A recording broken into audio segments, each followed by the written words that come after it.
Klaus Schwab to'rtinchi sanoat inqilobi. 8-o'zgarish. Narsalar interneti va narsalar uchun internet.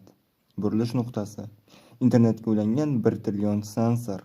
2025-yilga borib, so'rovnoma ishtirokchilarining 89% ushbu burilish nuqtasi sodir bo'lishini taxmin qilgan.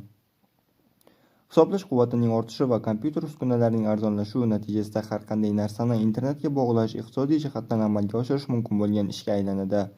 Aqlli sensorlar qulay narxlarda taklif qilinmoqda. Tez orada barcha narsalar aqlli va internetga ulangan bo'ladi. Bu esa aloqaning kuchayishiga va tahlil qilishga asoslangan yangi xizmatlar paydo bo'lishiga olib keladi. Yaqinda o'tkazilgan tadqiqotlarda sensorlardan hayvonlar salomatligi va xulq-atvorini nazorat qilishda foydalanish mumkinligi o'rganildi. Olingan natijalarga ko'ra, qoramollarga o'rnatilgan sensorlar mobil telefon tarmog'i orqali o'zaro aloqa qila oladi va hayvonlarning holati haqida istalgan joyda ma'lumot bera oladi. Ekspertlarning fikriga ko'ra, kelajakda barcha mahsulotlar hamma yerda mavjud aloqa infratuzilmalari bilan bog'langan bo'ladi va odamlar sensorlar orqali atrof muhitni to'laligicha idrok qila oladi. Ijobiy ta'sirlari: resurslardan foydalanish samaradorligining ortishi, mahsuldorlikning o'sishi, hayot sifatining o'sishi, atrof muhitiga ta'sir, ko'rsatilayotgan xizmatlar narxining pasayishi, resurslar holati va undan foydalanishda shaffoflikning ortishi, xavfsizlik, yuk tashish tizimining takomillashuvi, ma'lumotlarni saqlash va radioto'lqin kanallarining ehtiyojining ortishi, mehnat bozori va ko'nikmalarga bo'lgan talabning o'zgarishi, yangi turdagi bizneslar paydo bo'lishi, standart aloqa tarmoqlarida buyumlarni real vaqtda boshqara oladigan ilovalardan foydalanish mumkin bo'lishi, raqamli bog'lanadigan mahsulotlarning yaratilishi, mahsulotlarga qo'shimcha ravishda raqamli xizmatlarning ham taklif etilishi, ma'lumotlarning raqamli nusxasi mavjudligi, nazorat boshqaruvi va bashorat qilishning yengillashtirish, ma'lumotlarning raqamli nusxasi biznes, axborot va ijtimoiy jarayonlarning faol ishtirokchisiga aylanishi. Narsalar atrof muhitni to'liq seza oladi va unga mustaqil ravishda javob bera olishi, o'zaro bog'langan aqlli narsalar qo'shimcha bilim va qiymat hosil qilishi. Salbiy ta'sirlari esa maxfiylik darajasining pasayishi, malakasiz ishchi kuchi uchun ish o'rinlarining yo'qolishi, kiberhujum, xavfsizlikka tahdid, o'ta murakkablik va nazoratning yo'qolishi. Noma'lum yoki ikki tomonlama ta'siri: biznes modelidagi o'zgarishlar, uskunalarga egalik qilishdan ko'ra ijaraga olish, vaqtinchalik foydalanish, ma'lumotlar qiymatining biznes modellariga ta'siri. Barcha kompaniyalar u yoki bu darajada dasturlash kompaniyasiga aylanadi. Biznesning yangi turlari, ma'lumotlarni sotish, maxfiylik haqidagi tasavvurlarning o'zgarishi, axborot texnologiyalari uchun ulkan infratuzilmalar ajratilishi, aqliy mehnatning avtomatlashtirilishi, potensial raqamli Pearl Harbor xavfi, mahsulotlardan foydalanish samaradorligining ortishi. O'zgarish amalda. Ford GT tarkibida 10 million satr kompyuter kodi mavjud. Volkswagen Golf'ning yangi modeli elektronikda hisoblash bloki bilan jihozlangan. Avtomobil 700 tagacha axborot nuqtasi qayta ishlanadi va har bir avtomobil uchun 6 GB ma'lumot hosil qilinadi. 2020-yilga borib 50 milliarddan ortiq qurilma internetga ulanishi kutilmoqda. Hatto Somon yo'li galaktikasida ham 200 milliard yulduz bor xolos. Eaton korporatsiyasi yuqori bosimda ishlaydigan shlanglarga sensorlar o'rnatmoqda. Ular shlang yorilib ketishidan oldin xabar beradi va turli ko'ngilsiz hodisalarning oldini olishga hamda tarkibda shunday shlanglar bor qurilmalarni ta'mirlashga ketgan xarajatlarni kamaytirishga imkon beradi.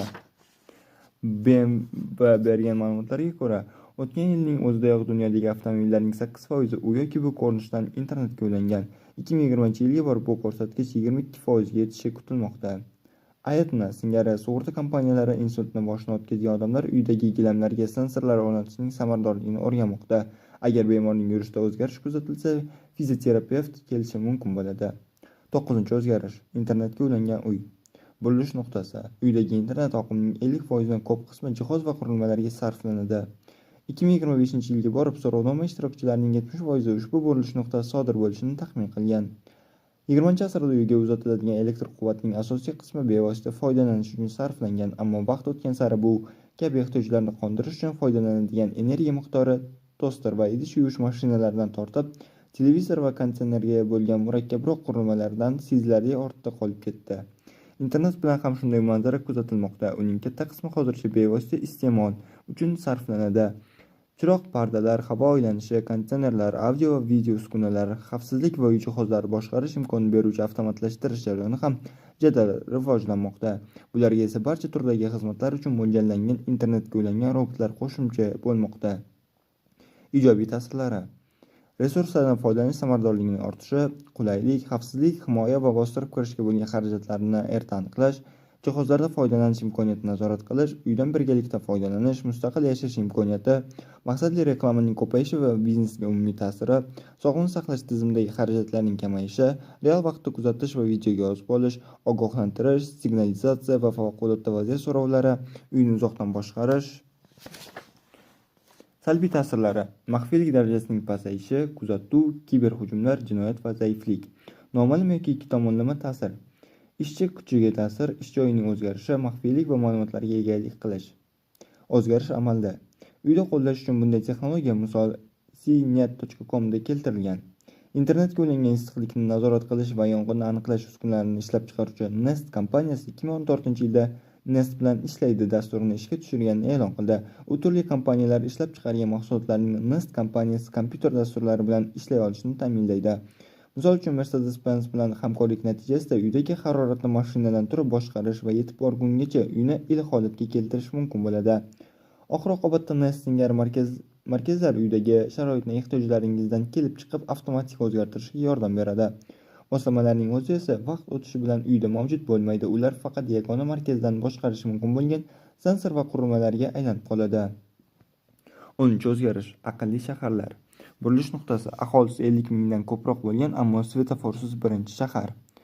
2025-yilga borib so'rovnoma ishtirokchilarining 64% ushbu burilish nuqtasi sodir bo'lishini taxmin qilgan. Ko'plab shaharlarda umumiy va kommunal xizmatlar hamda yo'llar internet tarmog'iga ulanadi. Ushbu aqlli shaharlar sarflanayotgan quvvat, yuk va tovarlar oqimi, avtomobillar harakatini nazorat qiladi. Singapur va Barselona singari ilg'or shaharlar aqlli mashinalar to'xtash joyi, aqlli chiqindi yig'ish va aqlli yoritish tizimlari singari axborotga asoslangan xizmatlarni joriy qilmoqda. Aqlli shaharlar sensorlar tarmog'i va ma'lumotni qayta ishlovchi platformalarni doimiy ravishda takomillashtirmoqda. Ular turli texnologik loyihalarni birlashtirish, to'plangan ma'lumotlar asosida ishlaydigan yangi xizmatlar yaratish, oldindan bashorat qilish uchun asos bo'lib xizmat qiladi. Ijobiy ta'sirlari: resurslardan foydalanish samaradorligining ortishi, mahsuldorlikning o'sishi, aholi zichligining ortishi, hayot sifatining yaxshilanishi, atrof muhitga ta'sir, aholining resursdan foydalana olish imkonining kengayishi, yetkazib berish xizmatlari narxining pasayishi. Resurslar holati va ulardan foydalanilgan shaffoflik, jinoyatlarning kamayishi, mobillikning ortishi, markazlashmagan, atrof muhitga salbiy ta'sir ko'rsatmagan holda energiya ishlab chiqarish va iste'mol qilish, mahsulotlarni markazlashmagan tarzda ishlab chiqarish, chidamlilikning ortishi, ifloslanishning kamayishi, ta'lim olish imkoniyatining kengayishi, bozorlardan tezroq foydalana olish, bandlik darajasi ortishi, aqlli elektron hukumat. Salbiy ta'sirlari: kuzatuv, maxfiylik darajasining pasayishi, energiya tizimidagi uzilishlar paytida elektr quvvatining to'liq o'chishi xavfi, kiberhujumlar xavfining ortishi. Noma'lum yoki ikki tomonlama ta'sir: shahar muhiti va madaniyatiga ta'sir, shaharlar tashqi qiyofasining o'zgarishi amalda. The Future Internet onlayn jurnali chop etilgan maqolaga ko'ra, Ispaniya shimolida joylashgan Santander shahrida binolar, infratuzilma, transport tarmoqlari va kommunal xizmatlarni birlashtirib turuvchi 20 ming sensor mavjud. Shahar o'zaro aloqa va menejment protokollari, qurilmaviy texnologiyalar, kashfiyot, identifikatsiya boshqarmasi, xavfsizlik singari vazifalarni sinash hamda ular ustida tajribalar olib borish uchun alohida joy ajratgan. 11-o'zgarish: qaror qabul qilish uchun katta miqdordagi axborot. Burilish nuqtasi: biror hukumat birinchi bo'lib aholi ro'yxatini yirik ma'lumotlar bazasiga almashtiradi. 2025-yilga borib so'rovnoma ishtirokchilarining 83% ushbu burilish nuqtasi sodir bo'lishini taxmin qilgan. Bugungi kunda jamoalar haqida har qachongidan ham ko'proq ma'lumot mavjud. Bu ma'lumotlarni tushunish va boshqarishni usullari ham tobora takomillashib bormoqda. Hukumatlar ma'lumotlarni yig'ishning eskicha usulini endi kerak emas degan xulosaga kelishi mumkin. Tez orada ular mavjud dasturlarni avtomatlashtirish va fuqarolar hamda mijozlarga xizmat ko'rsatishning innovatsion usullarini taqdim etish uchun katta axborot texnologiyalariga yuzlanish ham ehtimoldan xoli emas. Katta axborotdan foydalanish turli sohalarda qarorlarni yaxshiroq va tezroq qabul qilish imkonini beradi. Avtomatlashtirilgan qaror qabul qilish fuqarolarga qulayliklar yaratadi. Hukumat va biznes tashkilotlariga esa real vaqt rejimida xizmat ko'rsatish, mijozlarning o'zaro munosabatlarida tortib avtomatlashtirilgan soliq va boshqa to'lovlargacha bo'lgan barcha sohalarni soddalashtirish imkonini yaratadi. Qaror qabul qilishda katta miqdordagi axborotdan foydalanish ko'plab ustunliklar qatorida ayrim kamchiliklarga ham sabab bo'ladi. Yig'ilgan ma'lumot va algoritmlarga bo'lgan ishonchning shakllanishi o'ta muhim. Fuqarolarning biznes va yuridik tuzilmalarda shaxsiy daxlsizlik hamda javobgarlik borasidagi xavotirlari fikrlash tarzini o'zgartirishi, shuningdek odamlarni alohida guruhlarga ajratib hamda boshqa salbiy oqibatlarning oldini olish uchun aniq yo'riqnomalar ishlab chiqish talab qiladi. Hozirgi paytda qo'lda bajariladigan ishlarni avtomatlashtirish uchun qayta ma'lumotlardan foydalanish ayrim ish o'rinlarini keraksiz qilib qo'yadi, ammo bu ayni paytda mavjud bo'lmagan ish o'rinlarining yangi toifalari va imkoniyatlarini yaratishi ham mumkin. Ijobiy ta'sirlar: yaxshiroq va tezroq qarorlar qabul qilinishi, real vaqtda qaror qabul qilish, innovatsiyalar uchun ochiq ma'lumotlar bazasi, huquqshunoslar uchun ish o'rinlari, fuqarolar uchun xizmatlarning soddalashuvi va ularning samaradorligi ortishi, xarajatlar tejalishi, ish o'rinlarining yangi toifalari. Salbiy ta'sirlari: ishni yo'qotish, shaxsiy ma'lumotlar borasidagi xavotirlar, javobgarlik, ishonch, algoritmlar ustidagi bahslar. Noma'lum yoki ikki tomonlama ta'sir: profiling, boshqaruv, biznes va yuridik tizimlardagi o'zgarishlar. O'zgarish amalda: kompaniyalar tomonidan yaratiladigan to'planadigan ma'lumotlar hajmi har 1,2 yilda 2 barobar ortadi. Ayovadan tortib to Hindistongacha bo'lgan hududlar fermerlar nima yetishtirish, qachon ekish, mahsulot sifatini dalada to mijoz dasturxonigacha qanday nazorat qilish hamda iqlim o'zgarishiga qanday moslashish bo'yicha asosliroq qarorlar qabul qilish uchun urug'lar, sun'iy yo'ldoshlar, sensor va traktorlardan yig'ilgan ma'lumotlardan foydalanmoqdalar. Mijozlarga tozalik talablariga javob bermaydigan restoranlar haqida yaxshiroq ma'lumot berish uchun San-Fransisko hokimiyati Yelp kompaniyasi bilan hamkorlikni yo'lga qo'ydi va shahardagi restoranlarning sanitar tekshiruv natijalarini sayting restoranlar haqidagi sahifasiga kiritdi. Misol uchun, shahardagi Tacos El Primo restoran sahifasiga kirib ko'rsangiz, uning tozalik talablari 98% javob berishini ko'rasiz. Yelp reytingi anchagina kuchli tizim. Bu loyiha shahar hokimiyatiga fuqarolarni ovqatdan zaharlanish haqida ogohlantirishdan tashqari, tozalik talablarini bajarmayotgan restoranlarni tizginlash imkonini ham beradi. 12 o'zgarish: haydovchisiz avtomobillar. Burilish nuqtasi: AQSh ko'chalaridagi avtomobilning 10% haydovchisiz boshqariladi. 2025-yilga borib, so'rovnoma ishtirokchilarining 79% ushbu burilish nuqtasi sodir bo'lishini taxmin qilgan. Audi va Google singari yirik kompaniyalarning haydovchisiz avtomobillari allaqachon sinovdan o'tkazilmoqda.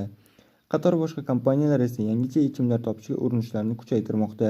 Bunday avtomobillar inson boshqaradigan avtomobillardan ko'ra samaraliroq va xavfsizroq bo'lishi mumkin. Bundan tashqari, ular tirbandlik va zaharli gazlar ishlab chiqarish darajasini kamaytirish, mavjud transport va logistika tizimlarini butunlay o'zgartirib yuborishi ham ehtimoldan xoli emas. Ijobiy ta'sirlar: xavfsizlik darajasining ortishi, ishga yoki ijtimoiy tarmoqlar orqali axborot olishga ko'proq vaqt ajratish, atrof muhitga ta'sir, yo'llardagi stressning kamayishi, barcha odamlar qatori qariyalar va nogironlarning ham mobilligi ortishi, elektromobillarning ommalashuvi. Salbiy ta'sir: ish o'rinlari yo'qolishi, sug'urta va texnik xizmat ko'rsatishning narxining pasayishi, yo'l harakat qoidabuzarliklaridan keladigan jarima pullarining kamayishi, avtomobilga egalik qilishning kamayishi, haydovchilikning yuridik strukturalari, avtomatlashtirishga qarshi lobbizm, hakerlik, kiberhujumlar. O'zgarish amalda: 2015-yilning oktyabr oyida Tesla avvalgi yili AQShda sotilgan avtomobillarni dasturiy ta'minot yordamida yarim avtonom qildi. Google 2020-yilda avtonom avtomobillarni savdoga chiqarishni reja qilgan. 2015-yil yozda ikki haker harakatlanayotgan avtomobil dasturini buzib kirib, uning asboblar panel, rul, tormoz va boshqa funksiyalarini boshqara olishini namoyish qildi. Ular buni avtomobilning audio-video tizimi orqali kirish yo'li bilan amalga oshirdilar. Haydovchisiz avtomobillardan foydalanishga ruxsat beruvchi qonunni qabul qilgan AQShning birinchi shtati Nevada buni 2012-yilda amalga oshirdi. 13 o'zgarish: sun'iy intellekt va qaror qabul qilish. Burilish nuqtasi: korporatsiya direktorlar kengashida ilk sun'iy intellekt.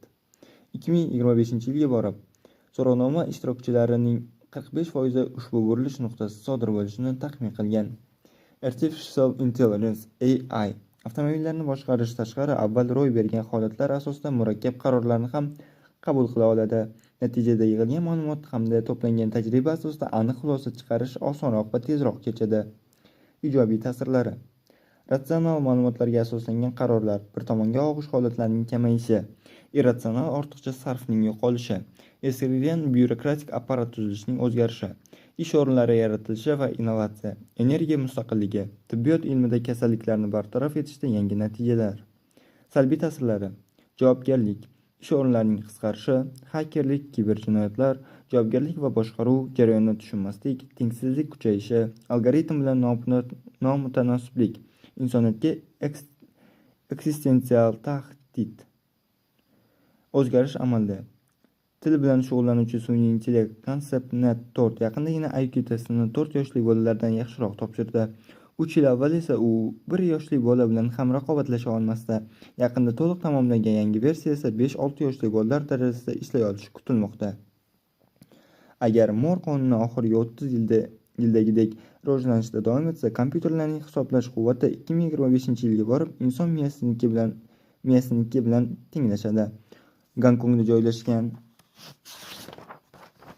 tabiiy fanlar, saraton bo'yicha tadqiqotlar, yoshga bog'liq kasalliklar va regenerativ tibbiyot sohalariga sarmoya kirituvchi Deep Knowledge Ventures kompaniyasi Vital nomli sun'iy intellektni kompaniyaning direktorlar kengashiga tayinladi. 14-o'zgarish. Sun'iy intellekt va aqliy mehnat bilan bog'liq kasblar. Burilish nuqtasi. Korporativ audit tekshiruvlarining 30% AI tomonidan bajariladi. 2025-yilga borib, so'rovnoma ishtirokchilarining 75% ushbu burilish nuqtasi sodir bo'lishini taxmin qilgan. Sun'iy intellekt turli qonuniyat va takrorlanishlarni aniqlash hamda jarayonni avtomatlashtirish vazifalarini yaxshi uddalaydi. Bu texnologiya yirik tashkilotlarga ko'plab funksiyalarni bajarish imkonini beradi. Hozirgi kunda odamlar bajaradigan qator ishlarni kelajakda AI o'z qo'liga olishini tasavvur qilish mumkin. Oxford Martin maktabi tomonidan o'tkazilgan tadqiqot ish jarayonlarining AI va robotlar orqali avtomatlashtirishga moyilligini o'rganib chiqdi va ba'zi hushyor torttiruvchi natijalarga erishdi. Unga ko'ra 2010-yilda AQShdagi ish o'rinlarining 47% yaqin 10-20 yil ichida kompyuterlashtirilishi mumkin. Ijobiy ta'sirlari. Xarajatlar kamayishi, samaradorlikning ortishi, innovatsiyalar, kichik biznes va startaplar imkoniyatlarining kengayishi. Salbiy ta'sirlari. Ish o'rinlari yo'qolishi, javobgarlik va majburiyat, yuridik va moliyaviy oshkoralikdan o'zgarishlar, ishlarning avtomatlashuvi. O'zgarish amalda.